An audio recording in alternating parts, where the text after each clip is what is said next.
Hello friend, मेरा नाम अंकित सिंह है और अंकित क्लासेस में आपका स्वागत करता हूं। तो आज से हम 10th एनसीईआरटी का चैप्टर 3.3 सॉल्व करने वाले हैं, जो हमारा पहला टॉपिक है। इसमें प्रतिस्थापन विधि, यानी कि दो चरों वाले रैखिक समीकरण को हम क्या करेंगे, प्रतिस्थापन विधि से सॉल्व करेंगे। ठीक है, ये टॉपिक स्टार्ट करने से पहले आपसे रिक्वेस्ट कर चाहते हैं ये वीडियो पूरा देखिएगा और लास्ट में कुछ अनोखे ट्रिक के बारे में बात करेंगे। तो चलिए हम जानते हैं प्रतिस्थापन विधि क्या होता है। प्रतिस्थापन विधि सीधे हम चैप्टर का पहला ही सवाल लेके सॉल्व करते हैं। तो देखिएगा सवाल क्या दिया था, x plus y equal to 14, equation number हमने क्या मान लिया फर्स्ट।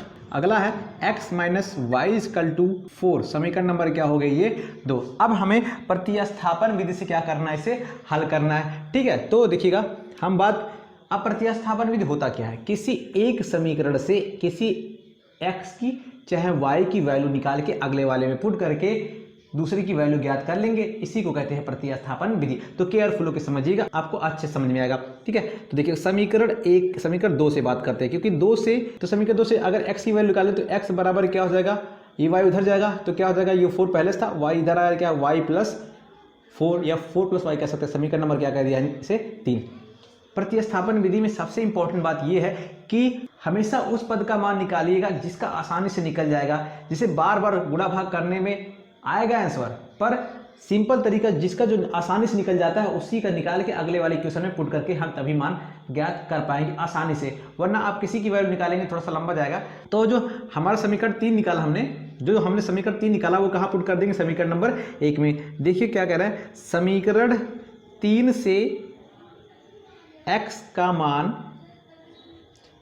समीकरण 1 में क्या करने पर, रखने पर, 1 में रखने पर। तो अब देखिए x के स्थान पे क्या पुट करेंगे, 4 प्लस वाई, तो पुट कर देते हैं, क्या गया 4 प्लस वाई, और क्या था यहाँ पे y इक्वल टू क्या गया 14, और ये 4 उधर जाएगा, ये y 2y, और ये 14 माइनस क्या जाएगा 4, तो 2y इक्वल टू क्या आ गया 14 में से घट जाएगा तो आ गया 10, इससे तो y इक्वल टू आ जाएगा क्या 10/2, इसे काट देंगे कितनी बार में, 5 बार में, यानी कि y की वैल्यू जो आ गई वो क्या गई 5 आ गई। अब y की वैल्यू कहाँ पुट कर देंगे, समीकरण नंबर 3 में पुट कर देंगे। ठीक है, तो y का मान समीकरण 3 में रखने पर, तो समीकरण 3 क्या हमारा, x की वैल्यू निकालनी है, ये रहा 4 और y की वैल्यू हमने निकाला क्या 5, तो क्या आ गया हमारा x इक्वल टू क्या 9 आ जाएगा हमारे पास, पास में आ रहा, ये आ गया हमारा दोनों मान, यानी कि x और y का मान निकालिए। अब हमें ये चेक करना है कि जो वैल्यू हमने निकाली क्या वो सही है या नहीं, तो इन दोनों का मान किसी एक इक्वेशन में पुट कर देते हैं। तो हम समीकरण 1 में, ये आप कोई जरूरी नहीं आप एग्जाम में करें, आप साइड में या कहीं भी चेक कर सकते हैं। ठीक है, तो चेक करने के लिए हम क्या करेंगे, एक्स वाई की वैल्यू पुट करेंगे, तो x का मान 9 है, y की वैल्यू क्या हमारी 5 है, तो जोड़ने क्या देगा 14, यानी कि left hand side equal to क्या आ गया हमारा राइट हैंड साइड आ गया, यानी कि निकाला गया मान हमारा क्या है, सही है। ठीक है, इसे नोट कर लीजिए। अगला क्वेश्चन नंबर 2, आप देखिएगा यहाँ पर आपको दिख रहा होगा। तो सवाल नंबर हम 2 की बात करते हैं। तो सवाल नंबर 2 क्या दिया हमें, s minus t equal to 3 दिया है, और अगला क्या दिया है s/3 और प्लस t/2 इक्वल टू 6 दिया है। इसको हमने इक्वेशन नंबर 1 मान लिया और इसे हमने इक्वेशन नंबर 2 मान लिया। तो आप अब यहाँ से नोटिस करिएगा कि समीकरण 1 से मान निकालना आसान है कि समीकरण 2 से मान निकालना आसान है। तो आपको जनरली दिखेगा समीकरण 1 से मान निकालना किसी भी एक पद का आसान है। ठीक है, और दूसरे का थोड़ा कठिन है, इसमें कठिन है। ठीक है, क्योंकि मल्टीप्लाई करना कठिन तो नहीं है, मल्टीप्लाई करना पड़ेगा, ज़्यादा करना पड़ेगा आपको। जनरली आप क्या करेंगे, समीकरण 1 से बात करेंगे। कहाँ से, समीकरण 1 से। तो समीकरण 1 से हम किसकी वैल्यू निकालते हैं, s की वैल्यू निकालते हैं। तो क्या होगा, s इक्वल टू t उधर जाएगा दूसरे साइड, तो 3 प्लस क्या जाएगा t, समीकरण नंबर क्या मान लिया, इसे हमने 3 मान लिया। अब ये वैल्यू कहाँ पुट कर देंगे, समीकरण नंबर 2 में। तो देखिएगा समीकरण 3 से s का मान समीकरण 2 में रखने पर, ठीक है, तो समीकरण 2 में जब रखेंगे तो किसकी जगह रख रहे हैं, s की जगह क्या रखेंगे 3 प्लस टी, तो क्या आ जाएगा यहाँ पे 3 प्लस टी आ गया, और बाई क्या आ गया यहाँ पे हमारे पास 3 आ गया। ठीक है, और यहाँ पे क्या है प्लस t/2 है, और इक्वल टू क्या आ गया 6, बात समझ में आ रहा। अब इनका हम क्या ले लेंगे एलसीएम, तो एलसीएम कितना आएगा 6, या और दूसरे तरीके से कर सकते हैं, इस इसमें डिवाइड कर दे, इस इसमें डिवाइड कर दे, तो जैसे इसमें डिवाइड करेंगे ये क्या आ जाएगा 1 आ जाएगा, फिर इस इसमें डिवाइड करेंगे तो 3t बाई क्या आ जाएगा 3, और क्या आ जाएगा ये t बाई क्या आ जाएगा 2 आ गया, इसका 2 क्या आ गया हमारे पास 6 आ गया। अब इनका एलसीएम लेंगे, इसको उधर घटा देंगे तो इनका एलसीएम क्या आएगा 6, इससे कट के कितना आएगा हमारा 2t है ना, क्या जाएगा 2t, इससे डिवाइड करेंगे क्या जाएगा हमारा 3t। अब ये 1 जाके घट जाएगा उधर तो 6 माइनस क्या आ जाएगा 1 आ जाएगा। बात समझ में आ रहा है, ठीक है। अब देखिए क्या कर रहे हैं, अब इन दोनों को जोड़ेंगे क्या हो जाएगा हमारा 5t हो जाएगा, और बाई क्या आ गया 6, इनको घटा देंगे क्या हो जाएगा हमारा 5, और हमें किसकी वैल्यू निकालनी है, क्या यहाँ t की वैल्यू निकालनी है, तो t इक्वल टू क्या आ जाएगा हमारा 6 से मल्टीप्लाई करेंगे, 5 से डिवाइड कर देंगे तो 5 इंटू 6 बाई क्या आ जाएगा हमारे पास 5, ठीक है, ये डिवाइड हो गया, इससे 5 से 5 कट गया तो t इक्वल टू हमारे पास क्या आ गया 6 आ गया। अब ये वैल्यू कहाँ पुट कर देंगे, समीकरण नंबर 3 में पुट कर देंगे, ठीक है। अब देखिएगा यहाँ से क्या कहने वाले हम, t इक्वल टू 6 मान समीकरण 3 में रखने पर, आप जनरली किसी में रख सकते हैं, बात समझ में आ रहा, आपका मान आएगा ही आएगा, लेकिन आपने पहले से पद में, आप पहले से इस पद में निकाल रखा है तो इसी जनरली पुट कर दिया और आपका आंसर मैच कर जाएगा, ठीक है। तो s इक्वल टू क्या देगा हमारा 3 है, और t का मान निकाला कितना 6, तो s बराबर क्या आ गया आपके पास, क्या 9 आ गया ना, यानी कि आपने t की वैल्यू 6 निकाली और s की वैल्यू 9 निकाला, ठीक है, ये आपका आंसर। लास्ट में ऐसे जरूर आंसर दोनों लिखिएगा, ठीक है। चलिए अब हम चेक कर लेते हैं, मैच कर रहा नहीं तो आप ही चेक कर लीजिएगा, s का मान क्या है 9 है और t का मान क्या है 6 है, तो इन दोनों को जब घटाएंगे तो 3 क्या कर जाएगा मैच कर जाएगा, और हमारा क्या है ये सही है, ठीक है। चलिए नोट कर लीजिए इसे। अगला क्वेश्चन नंबर 3 देखिएगा, क्वेश्चन नंबर 3 की बात करते हैं। तो क्या है पहला क्वेश्चन, पहला समीकरण क्या है 3x minus y equal to 3 दिया है, समीकरण नंबर 1 मान लिया। और अगला क्वेश्चन क्या है 9x minus 3y equal to क्या है 9, इस समीकरण नंबर क्या मान लिया 2 मान लिया। अगर आप इसे गौर से देखें तो आपको ये दिखेगा कि इसमें अगर 3 से डिवाइड कर दे तो ऊपर वाला मिल जाएगा, ठीक है। तो हम यहाँ लिख देते हैं समीकरण 2 में 3 से क्या करने पर भाग देने पर, अगर हम भाग दे रहे हैं तो कितना हो जाएगा हमारा 3x, और ये कितना हो जाएगा माइनस वाई इक्वल टू क्या हो जाएगा 3, समीकरण नंबर 3। तो हम ये कह सकते हैं कि समीकरण 1 व 3 आपस में बराबर हैं, ठीक है। इसका मतलब ये है कि दोनों क्या है समपाती हैं, कह सकते हैं, इसलिए यह समपाती हैं, क्या है समपाती हैं। समपाती का मतलब ये है कि ये दोनों एक दूसरे क्या करेंगे ओवरलैप करेंगे, यानी कि एक दूसरे के ऊपर जाएंगे। जब एक दूसरे के ऊपर जाएंगे तो क्या होगा अनेक हल होगा। तो अगर हम इस समीकरण से बात करें, इस समीकरण से अगर y की वैल्यू निकालें तो y बराबर क्या हो जाएगा, y बराबर इस 3 को उठा के धर लाएंगे, y को धर ले आएंगे तो क्या हो जाएगा हमारा 3x माइनस 3 हो जाएगा। बात समझ में आ रहा। अब यहाँ से देखिएगा x के अलग अलग वैल्यू के लिए y का अलग अलग वैल्यू आएगा। बात समझ में आ रहा। x के अलग अलग मान के लिए y का अलग अलग मान आएगा। तो यहाँ से हम लिख सकते हैं कि दिए गए समीकरण का अनेक हल होगा, दी गई समीकरण का अनेक हल होगा।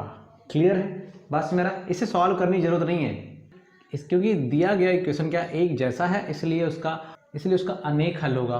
बात समझ में आ रहा, ठीक है। चलिए इसे नोट कर लीजिए। तो सवाल नंबर 4 देखिएगा, आपको दिख रहा होगा स्क्रीन पर। सवाल नंबर 4 क्या है, 0.2x plus 0.3y is equal to 1.3, 0.4x और ये है प्लस 0.5y इजकल टू 2.3। ये इक्वेशन नंबर हमारा फर्स्ट है और इक्वेशन नंबर हमारा सेकंड है। बात सुना रही है। आपको यहाँ पे थोड़ा सा कन्फ्यूजन हो रहा होगा पॉइंट में, ठीक है। तो आप चाहिए तो पॉइंट को रिमूव कर सकते हैं। कैसे, या इसी पे सॉल्व कर सकते हैं, लेकिन आपकी फैसिलिटी के लिए हम क्या कर रहे हैं, पॉइंट को रिमूव कर रहे हैं। तो हम क्या करें, देखिएगा, समीकरण 1 व 2 में 10 से क्या करने पर, गुणा करने पर, जैसे गुणा कर देंगे, पहला हमारा क्या हो जाएगा 2x यानी कि 2x, और 3y इक्वल टू क्या हो जाएगा 30, इसको समीकरण नंबर हमने क्या मान लिया 3, और ये क्या मिल जाएगा 4x plus 5y equal to 23, समीकरण नंबर क्या मान लिया हमने 4। अब आपको पॉइंट से राहत मिल गई, ठीक है। अब क्या करेंगे, किसी एक इक्वेशन से x या y का मान निकाल के अगले वाले में पुट करके उसमें से किसी एक का मान निकालेंगे, ठीक है। चलिए हम बात करते हैं समीकरण नंबर 3 से। देखिएगा समीकरण 3 से, तो अगर यहाँ से x निकालेंगे तो क्या होगा, 2x इक्वल टू वाई को दूसरे साइड ले जाएंगे तो 13 माइनस 3y होगा ना। अब अगर यहाँ से हम क्या निकालें, x निकालें तो x बराबर क्या हो जाएगा 1/2 और 13 माइनस 3y हो जाएगा ना। अब इसको समीकरण नंबर क्या मान लिया हमने 5 मान लिया। अब समीकरण 5 से x का मान कहाँ पुट करते हैं, समीकरण नंबर 4 में। तो लिखते हैं समीकरण 5 से x का मान समीकरण 4 में रखने पर, ठीक है, रखने पर। तो रखते हैं, ध्यान दीजिएगा, x का मान निकाला इसलिए x की जगह ही पुट करेंगे। तो हमारा क्या है 4 और x ये क्या पुट करना है, हमें क्या पुट करना है 1/2 और क्या जाएगा हमारा 13 minus 3y plus 5y equal to क्या है 23 है, ठीक है। अब ये कुछ ब्रैकेट ओपन कर रहा है, देखिएगा ये ब्रैकेट ओपन, ये इनटू में है तो ये क्या हो जाएगा, कट जाएगा कितने बार में 2 टाइम्स में, ठीक है। तो 2 और ये 13 माइनस 3y, ठीक है, ये ब्रैकेट बंद ही, और ये प्लस 5y इक्वल टू कितना आ गया हमारा 23 आ गया, ठीक है। अब 2 से मल्टीप्लाई करेंगे, 13 दूना 26 और 3 दूना 6y, और ये क्या प्लस 5y इक्वल टू कितना आ गया 23 आ गया, ठीक है। अब थोड़ा सॉल्व करते हैं इसको। अब इसको इसमें घटाएंगे तो क्या जाएगा -y आएगा, -y, और 26 को दूसरे साइड ले आएंगे तो क्या जाएगा 23 माइनस 26 आ जाएगा। अब घटाने पर ये -y इक्वल टू, ये घटाने पे -3, यानी कि y इक्वल टू क्या जाएगा हमारा 3 आ जाएगा। बात समझ में आ रहा। अब y का मान तो हमने 3 निकाल लिया, अब ये कहाँ पुट कर दे, समीकरण नंबर 5 में। ये समीकरण 5 में या किसी में पुट कर दे, हमारा मान क्या आ जाएगा। लेकिन जनरली हमने x के पद में y के पद में x का मान निकाल लिया, तो जनरली इसी में पुट कर दे, हमारा क्या निकल आएगा, आंसर निकल आएगा। तो देखिएगा हम क्या कहने वाले हैं कि y इक्वल टू 3 मान समीकरण 5 में रखने पर, ठीक है। चलिए तो रखते हैं x इक्वल टू 3 कहाँ पे, समीकरण 5 में। तो क्या है x 1/2 और क्या उसके बाद 13 है, लिख लिया, और ये -3 है, और y की वैल्यू भी क्या रखनी है हमें 3, तो हमने 3 पुट कर दिया। अब सॉल्व करते हैं तो क्या आ जाएगा 1/2, ये आ जाएगा 9, और 9 इसमें घटाते ही क्या आ जाएगा 4 आ जाएगा, और 4/2 कट के कितना आ जाएगा हमारा 2, यानी कि x की वैल्यू क्या आ गई 2 आ गई, और y की वैल्यू क्या आ गई हमारे पास 3 आ गई। बात में आ रहा, ये हमारा इसका हल हो गया। अब इसको चेक करने के लिए क्या करेंगे, किसी में उठा के वैल्यू पुट करेंगे, अगर राइट हैंड साइड मैच कर गया तो हमारा क्या है सही है। तो हम क्या करने वाले हैं, चेक करने वाले हैं, ठीक है। तो हम चेक करने वाले, तो चेक करते हैं क्या दिखा हमारा, किसी में समीकरण से चेक कर लेते हैं। तो 2x का मान कितना है 2, 3, और y का मान क्या है 3 है, और इनको जोड़ लिया क्या आ गया हमारा, ये 4 9 13 आ गया। क्या राइट हैंड साइड आ गया, नहीं आ गया ना, यानी कि जो हमने निकाला वो क्या है सही है। अब इसे नोट कर लीजिए। चलिए क्वेश्चन नंबर 5 देखिएगा क्या कह रहा है, √2x plus √3y equal to क्या दिया है 0 दिया है। अगला क्या है √3x minus √8y equal to क्या दिया है 0 दिया है, ठीक है। अब इसे क्या करना है, प्रतिस्थापन विधि से हमें हल करना है। तो हमने बताया था सिंपल वो टर्म चुनिएगा, यानी कि वो इक्वेशन चुनिएगा जिससे आसानी से मान निकाला सके। तो इसमें कोई भी आसानी से निकल जाएगा। तो हम जनरली बात करेंगे से समीकरण नंबर 2 से, थोड़ा सा आसान रहेगा। समीकरण 2 से अब इसको उसी तरह हम बता सकते हैं, इनका मान क्या आएगा, x का मान 0 और y का मान भी क्या आएगा, 0 आएगा। क्यों 0 आएगा? क्योंकि इन्हें कोई कांस्टेंट पद नहीं है, बस मेरा, इसलिए इनका जो मान मिलेगा वो क्या मिलेगा, 0 मिलेगा। यानी कि x और y का क्या मान मिलेगा, 0। बात समझ में आ रहा? चलिए आगे चलते हैं। अब क्या हमें समीकरण 2 से मान निकालना है, तो क्या है देखिएगा, √3x बराबर, इसको दूसरी साइड ले आएंगे तो क्या हो जाएगा, √8 और क्या हो जाएगा y, और x का मान निकालना है तो √3 से क्या कर देंगे, डिवाइड। तो ये √8 बाई क्या आ गया, √3 इसकल टू क्या, इंटू y आ गया। समीकरण नंबर क्या मान लिया, 3 मान लिया। अब समीकरण 3 से x का मान कहाँ पुट कर दे, समीकरण नंबर 1 में। तो देखिएगा समीकरण 3 से मान समीकरण 1 में रखने पर, जब समीकरण 1 में रखेंगे तो क्या आ जाएगा हमारे पास, क्या √2 था, यहाँ पे था √2 और x की जगह ये पुट करना है। तो क्या है देखिएगा, रूट में y और रूट में 3y और प्लस क्या आ जाएगा, √3y इसकल टू क्या आ जाएगा, 0 आ जाएगा। अब आपको ज़्यादा हल करने की ज़रूरत नहीं है, यहाँ से कुछ कॉमन दिख रहा है, y कॉमन दिख रहा है तो y को कॉमन कर लीजिए। अब बाकी सबको लिख लीजिए। ये रूट कितना हो जाएगा, ये √16 और √3 और प्लस √3 और बराबर क्या हो गया, 0। अब इसको उधर भेजेंगे तो क्या हो जाएगा, 0। यानी कि y इसकल टू क्या आ गया हमारे पास, क्या 0 आ गया। अब y का मान कहाँ पुट कर दो, समीकरण नंबर 3 में। y इसकल टू 0 मान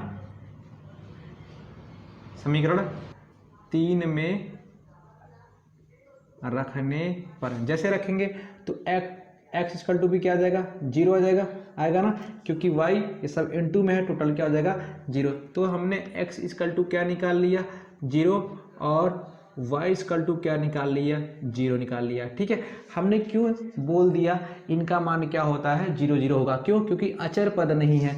जरा समझिएगा क्यों हमने बोला था। अगर ये हमारा कोई एक्सिस है, ठीक है, अगर x plus y equal to 2 दे रखा है, इसका मतलब ये है कि x y कहाँ दोनों कट कर रहे हैं, 2 2 पे, यानी कि x अक्ष में भी 2 काटेगा, y अक्ष में 2 काटेगा, तो ये रेखा कहाँ से, यहाँ से कुछ होके जाएगा। बस मेरा अगर यही क्या होता, 0 होता, बस में, तो x बराबर 0 पे y बराबर क्या होता, 0 होता, तो वो लाइन हमेशा मूल बिंदु से होके जाती। बस मेरा, तो ये दोनों जो रेखा है वो कहाँ से होके जाएगी, मूल बिंदु से होके जाएगी, यानी कि दोनों ही रेखाएं मूल बिंदु से होके जाएंगी, तो वही जो मूल बिंदु है यानी कि 0 और 0 वही उनका क्या होगा, हल होगा। क्यों, क्योंकि उसमें हमारा कांस्टेंट पद यानी कि अचर पद नहीं है, इसलिए x और y का मान क्या होगा, 0 होगा। बात में आ रहा, ठीक है, इसे नोट कर लीजिए। चलिए अब बात करते हैं सवाल नंबर 6 की तरफ। क्या दिया है, 3x/2 और दिया है -5y/3 is equal to -2। Equation number हमने क्या मान लिया इसे, फर्स्ट।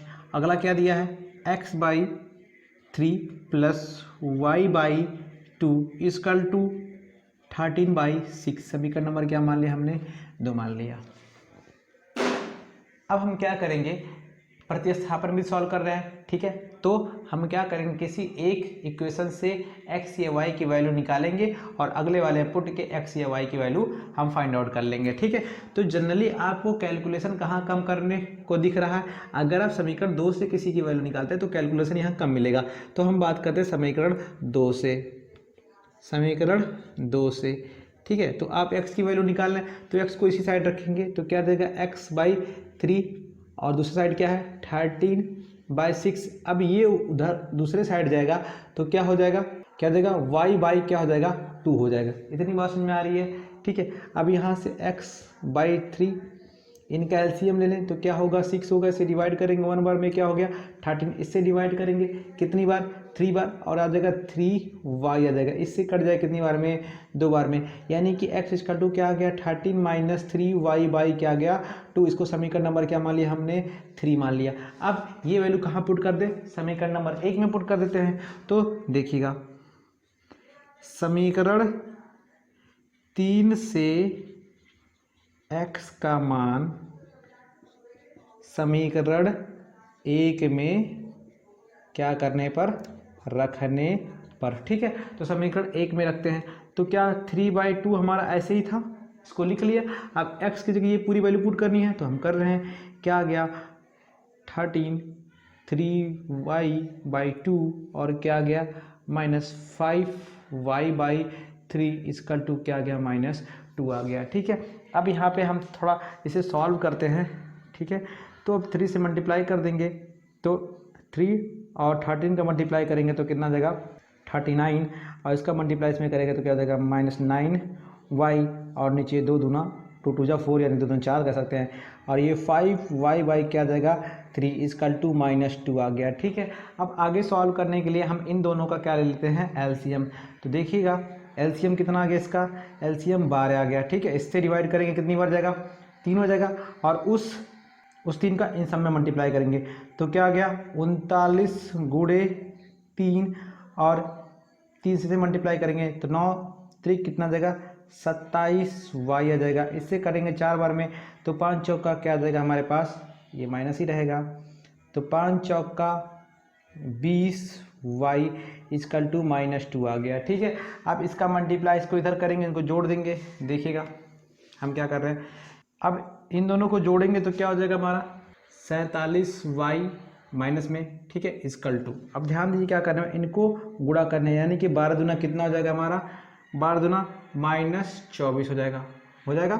अब 339 और 3 को हम दूसरे साइड ले जाएंगे तो ये प्लस में है तो क्या हो जाएंगे माइनस में हो जाएंगे इधर आगे तो क्या हो गया -39 और गुणे कितना हो गया 3 हो गया। ठीक है, अब इनको थोड़ा सॉल्व करते हैं तो -47y और इनको सॉल्व करेंगे 9 3 27 को 7 हासिल 2 आ गया 3 3 का 9 2 11 यानी कि 117।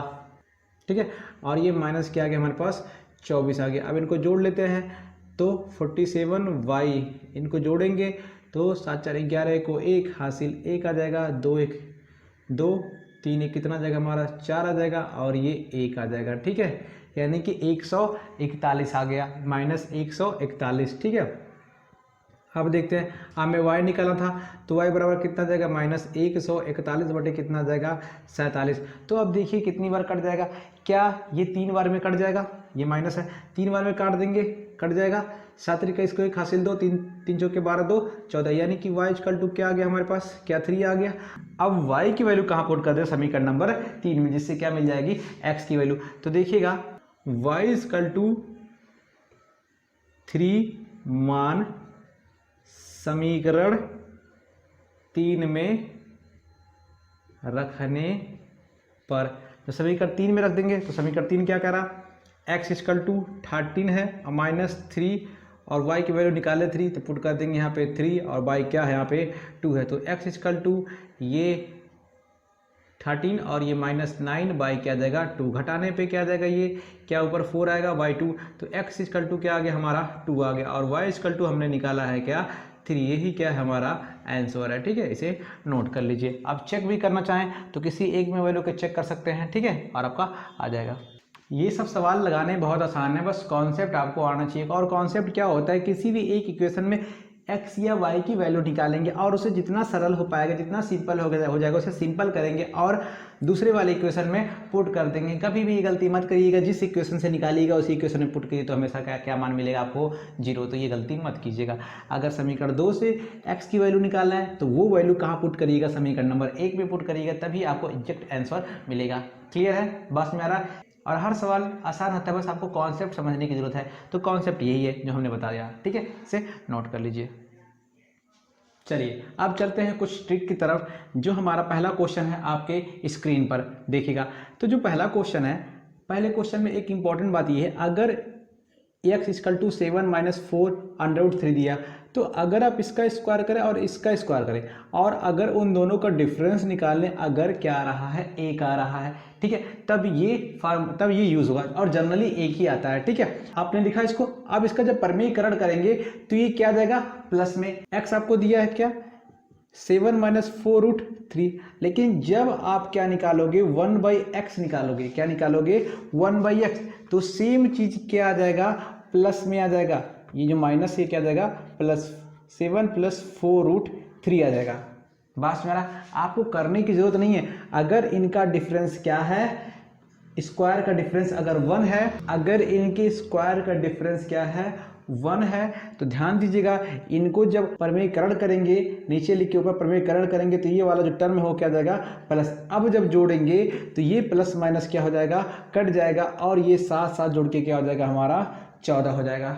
बस मेरा एक बार और समझिएगा, जब आपको क्या दिया है, आपको x दिया है 4 कड़ी में 3, और जब आप 1/x निकालेंगे तो आपको उसको नीचे लिखना होगा 1/7 और 4√3, और जब इसका प्रमेयीकरण करेंगे तो क्या जाएगा ये 7 + 4 कड़ी में 3 और भाई क्या जाएगा नीचे +4 कड़ी में 3। तो ये जब इनको करेंगे तो a² और b² आ जाएगा, तो नीचे 1 बच जाएगा। तो इसको चाहे हम लिखें या ना लिखें बस में। अब जब इनको हम आपस में क्या करेंगे, जोड़ेंगे, तब ये x + 1 क्या जाएगा x आ जाएगा, और ये दोनों प्लस माइनस कट जाएगा और साथ साथ कितना आ गया हमारा 14 आ गया, जो ऑप्शन नंबर सी कर रहा है, क्या कर रहा है, मैच कर रहा है। आपको बस यही कॉन्सेप्ट समझना है कि अगर इन दोनों को स्क्वायर करके डिफरेंस करें और वो एक आ रहा है तो उसका जब प्रमेयीकरण करेंगे यानी कि 1 निकालेंगे तो ये जो माइनस है तो प्लस आ जाएगा, अगर प्लस है तो क्या जाएगा माइनस आ जाएगा। बस मेरा अब अगला क्वेश्चन इसी बेस पे है, तो आइए चलते हैं।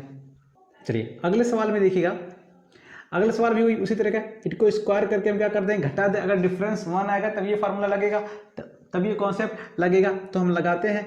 तो अगर अब क्या दिया, इसका स्क्वायर करना और इसके 1 स्क्वायर करना। अगर इसका 1 निकालेंगे तो क्या जाएगा, माइनस आ जाएगा, नहीं आ जाएगा। तो ध्यान दीजिएगा सीधे आंसर क्या आएगा इसका, इसको हम लिखेंगे 3 का स्क्वायर आएगा, क्योंकि पहले वाले का स्क्वायर करेंगे 3 का स्क्वायर, फिर 8 का स्क्वायर आएगा, नहीं आएगा। अब इसका 2a भी आएगा प्लस में और उसका 2b आएगा, वो कट जाएगा, तो फिर इसका बच जाएगा 3 का स्क्वायर और इसका 8 का स्क्वायर यानी कि 8 आ जाएगा। तो 9 दूना कितना आ गया हमारा 18 और प्लस 8 8 है 16 आ गया, और जोड़ने पे क्या जाएगा 34 आ जाएगा, हमारा ये उत्तर है। बात समझ आ रहा, ठीक है। फिर से समझिएगा क्या कहना चाह रहे थे, फिर से अगर इन दोनों का स्क्वायर करके डिफरेंस निकालें और वो डिफरेंस कितना आ रहा है, 1 आ रहा है, तो अब इसका तो हम सिंपली करेंगे, लेकिन इसका जब प्रमेयीकरण करेंगे, इसका जब निकालेंगे तो वो क्या आ जाएगा माइनस। अभी हमने बताया क्या जाएगा माइनस। तब इसका जब होल स्क्वायर करेंगे यानी कि x का जो आ जाएगा वो क्या आ गया 3 + √8 का स्क्वायर, और ये 1/x का क्या आएगा, ये माइनस आ जाएगा, √x का क्या आ जाएगा स्क्वायर। पास में आ रहा। अब दोनों को अगर हम स्क्वायर करके क्या कर रहे हैं, जोड़ रहे हैं, तो क्या आ जाएगा x² + 1/x का स्क्वायर आ जाएगा, नहीं आएगा, अब इसका जो होल स्क्वायर है वो कितना आएगा, 3 का स्क्वायर प्लस कड़ी में 8 का स्क्वायर क्या हो जाएगा 8, और फिर क्या आ जाएगा +2 × 3 और कड़ी में क्या आ जाएगा 8, और इसका स्क्वायर करेंगे तो क्या आएगा 3 का स्क्वायर + 8, क्योंकि कड़ी में स्क्वायर है, और ये -2 3 और कड़ी में क्या आ जाएगा 8 आ जाएगा, ठीक है। ये वाला भाग कट जाएगा और जो बच जाएगा वो क्या बच जाएगा 3 का स्क्वायर + 8 + 3 का स्क्वायर + 8, यही हमने किया था, ठीक है। इनको स्क्वायर करेंगे 9 दूना 18 आ गया हमारे पास, और ये 8 × 16 आ जाएगा, ठीक है। और इनको जोड़ेंगे तो क्या आ जाएगा हमारा 34 आ जाएगा, जो ऑप्शन नंबर हमारा सी सही है, ठीक है। जो हमने बताया था बस आपको कॉन्सेप्ट यही याद रखना है, अगर इन दोनों का डिफरेंस स्क्वायर करके डिफरेंस क्या आ रहा है 1 आ रहा है, तो अगर इसका 1/x निकालेंगे तो हमेशा क्या आएगा माइनस आ जाएगा, ठीक है। चलिए अब अगले सवाल की तरफ चलते हैं। यहाँ भी वही कंडीशन लगेगा जो हमने वहाँ बताया, ठीक है। तो अब लेकिन थोड़ा सा इनका क्रम हमको चेंज करना पड़ेगा तभी सही होगा। तो देखिएगा हम क्रम थोड़ा चेंज करके लिखते हैं, जो बड़ा वाला उसको आगे और छोटे वाले को पीछे लिखते हैं। तो √2 + 1 और यहाँ पे फिर लिखते हैं क्या √3 + √2, और फिर यहाँ लिखते हैं हम क्या √4 + √3 प्लस डैश यहाँ क्या लिखेंगे √100 + √99। बस मेरा अब इनका डिफरेंस क्या है, क्या इनका डिफरेंस स्क्वायर करके डिफरेंस करेंगे 1 आएगा ना। तो हमने कहा था अगर इसका अब x निकालेंगे तो क्या आ जाएगा वो √2 - 1 आ जाएगा, और अगले का जब निकालेंगे तो क्या आ जाएगा √3 - √2 आ जाएगा, फिर अगले का जब निकालेंगे तो √4 और माइनस क्या आ जाएगा √3 प्लस डैश ऐसे जब निकालेंगे सबका, तो लास्ट में जो हम निकालेंगे और √100 माइनस क्या आ जाएगा √99 आ जाएगा। बात समझ में आ रहा। अब देखिएगा इंपॉर्टेंट पॉइंट, पहले से हमेशा ये वाला कटता जाएगा, इससे कट जाएगा ये, और इससे कट जाएगा ये, और इससे कट जाएगा ये कट के ये लास्ट वाला कट जाएगा। अब इसका अगर कोई पद है नहीं तो जो हमारे पास बच जाएगा वो -1 और प्लस क्या बच जाएगा √100। -1 तो -1 ही रहेगा, और 100 का वर्गमूल कितना आ जाएगा हमारा +10 आ जाएगा। अब इनको घटा दे क्या आ जाएगा हमारा 9 आ जाएगा। तो आंसर हमारा सी क्या है, सही है। हम डायरेक्ट कर सकते थे पर आपको थोड़ा समझाना था, बात समझ आ रहा। तो एक इंपॉर्टेंट पॉइंट आप यहाँ समझ लीजिएगा, अगर यानी कि अब इनको स्क्वायर करके अगर डिफरेंस निकाल रहे हैं तो क्या आएगा, क्या 1 आएगा। तो इसका जब हम 1/x निकालेंगे तो क्या आ जाएगा, √x-1 आ जाएगा, और जब दोनों को जोड़ेंगे तो वो वाला भाग कट जाता है। बात समझ आ रहा। तो यही समझना आपको, अगर इन दोनों को स्क्वायर का डिफरेंस 1 आ रहा है तो हमेशा अगर 1/x निकालेंगे तो वो हमेशा इसी की जगह क्या लिख देंगे, माइनस लिख देंगे, और आपके बहुत सारे सवाल आसानी से सॉल्व हो जाएंगे। ठीक है, इसे नोट कर लीजिए।